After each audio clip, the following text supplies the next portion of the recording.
Weiner here from Sawtooth Bushcraft, out here in the high mountain desert north of where I live in Middleton, Idaho.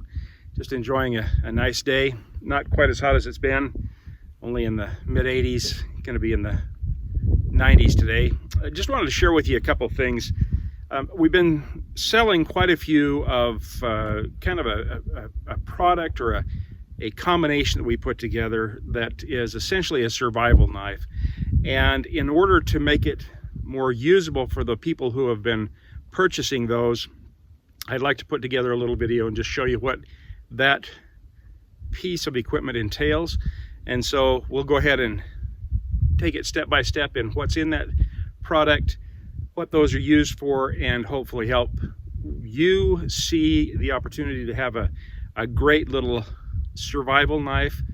And for those of you who have already got one of those, have the opportunity to review those, look at them and see exactly what they'll do for you. So we'll go ahead and show that to you.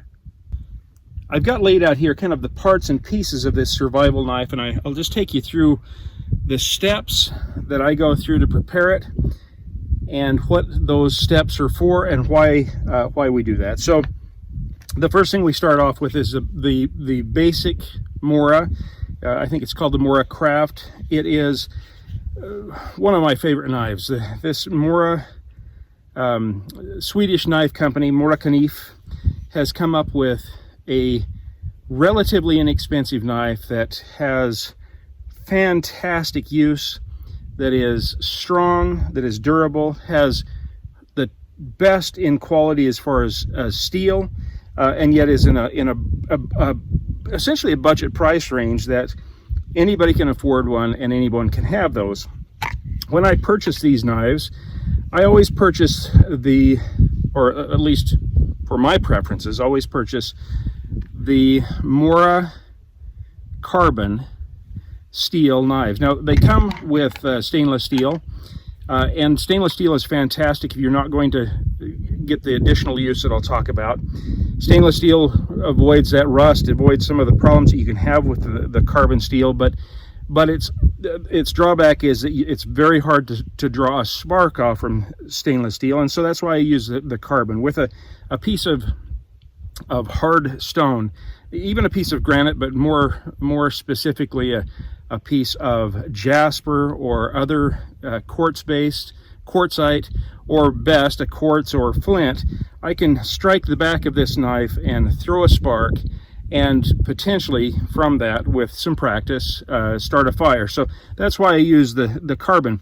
The problem with that is this carbon, as shiny as it looks and as nice as it looks right now, is really susceptible to rust. And so the first two steps I take in preparing one of these knives are, the other thing I'll show you is the back of this knife is just from the foundry. It's rough, it's kind of rounded and has not been finished off. And so the first thing I do when I start the process of putting one of these knives together is to take a file and file off the back of that knife, and that gives me a nice 90-degree angle on both sides that I can use to scrape. I can use it to scrape fat wood, I can use it to scrape other bark, those kinds of things.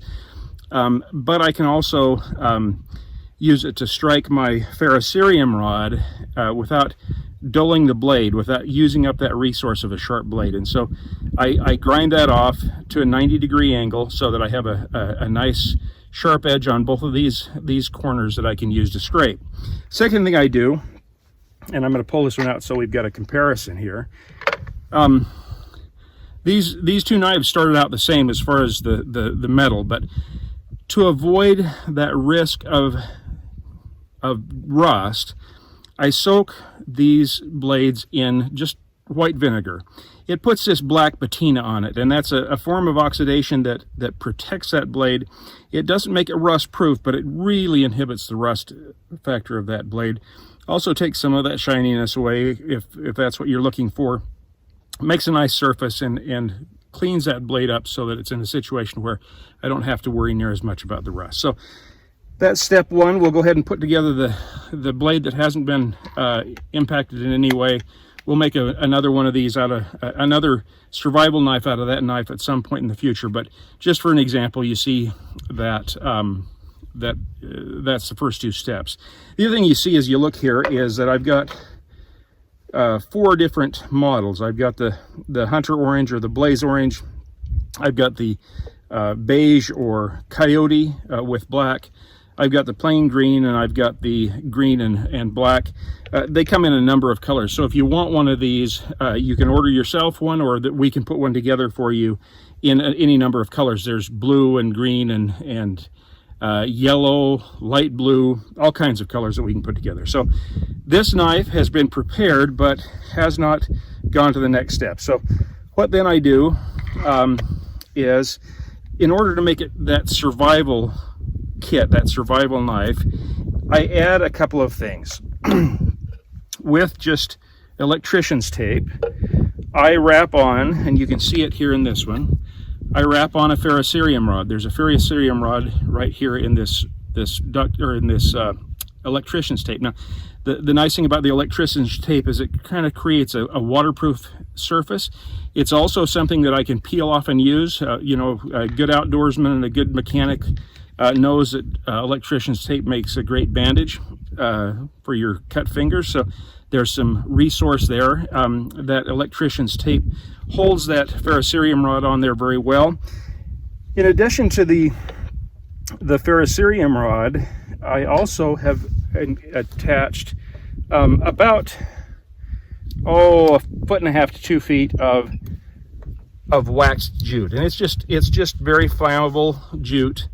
I've waxed it for a couple of reasons. The wax helps to keep it waterproof, so that if for some reason the water penetrates this covering of electrician's tape, this continues to be kind of waterproof, and it can be used to start fires. And that's what this is for. This is a fire starter, and I'll show you what I mean by that. We're going to go ahead and take these knives off. What I will do, and I'm going to use my pocket knife because I don't want to use these knives that are going to be for sale. I'll simply take, and I'll cut the rest of this off, but simply take some of this and kind of rough it up. And of course, as soon as I start doing this, a nice little breeze comes up. So you're going to have a little bit of trouble, but I think we'll be able to get this started. I've made it so that there's a lot of fibers here. I've made it so that those fibers are separated, so they make a nice kind of nest for the flame to go into. I'll turn it over and do the same thing.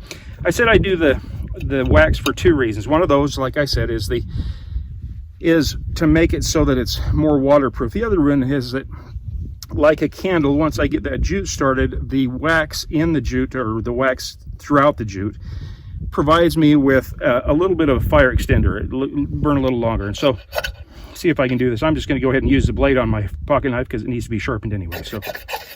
So there you go. It just shows you how easy you can get a flame going. That wax jute that is actually in here, that's still burning. That wax jute, there's about, like I say, 1.5 feet of that in here. And that can provide you with something to get a fire started with your ferrocerium rod. So you've got some flash tinder that we can use there. I'm going to go ahead and cut that off.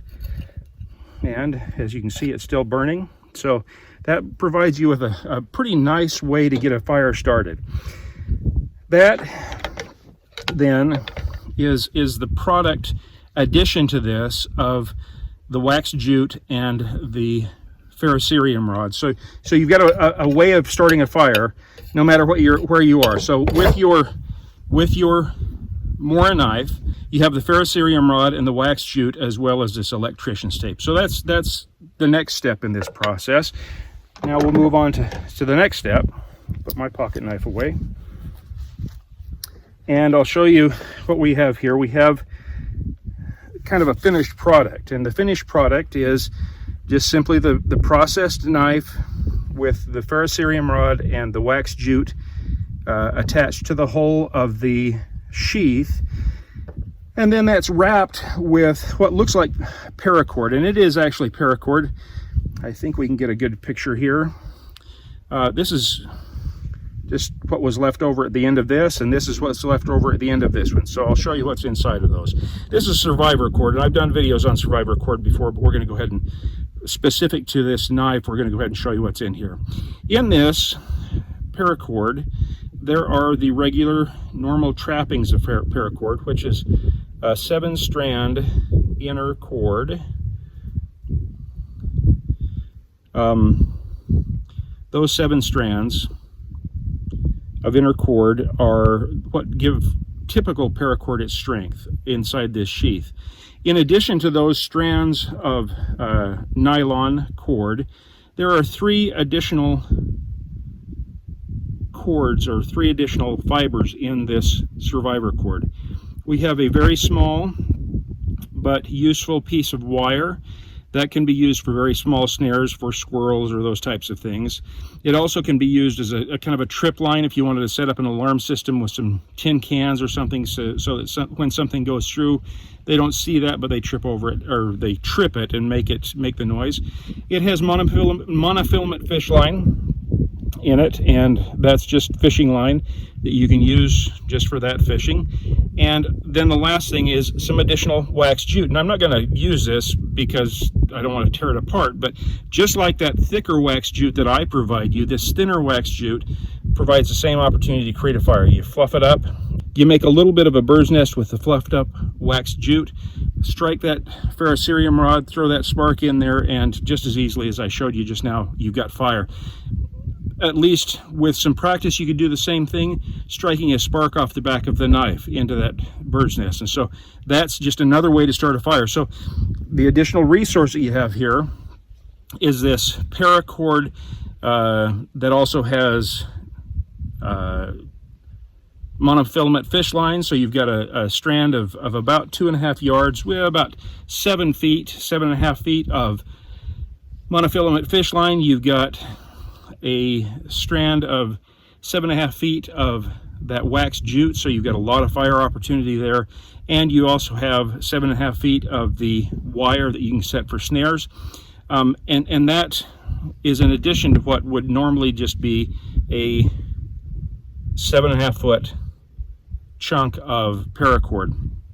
The final part of this product that I add are what are called Ranger bands. Ranger bands are nothing more than a bicycle inner tube cut into sections and made into rubber bands. And they're called Ranger bands because the United States Army Rangers use them to hook all of their gear to their web gear, to their vests or their jackets, their packs, those types of things. They're the ones that came up with this very simple solution to a real need. They help hold the paracord on. I've also added them, if you remember, when I pulled that out, this has got good retention. It's a very substantial hold on the knife just by itself with the sheath. But the last thing on earth I want to do is find out that it wasn't quite enough of a hold, and so I've got a Ranger band holding the head of the knife in, easily taken off and put back on.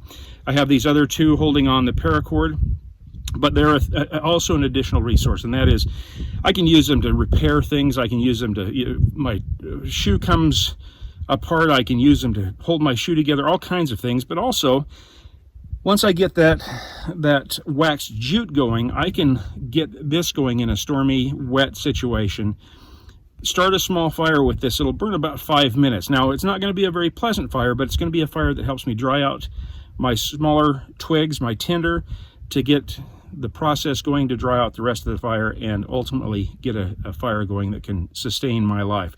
So that is the Sage to Sawtooth Bushcraft survival knife. Very simple, very straightforward, very usable.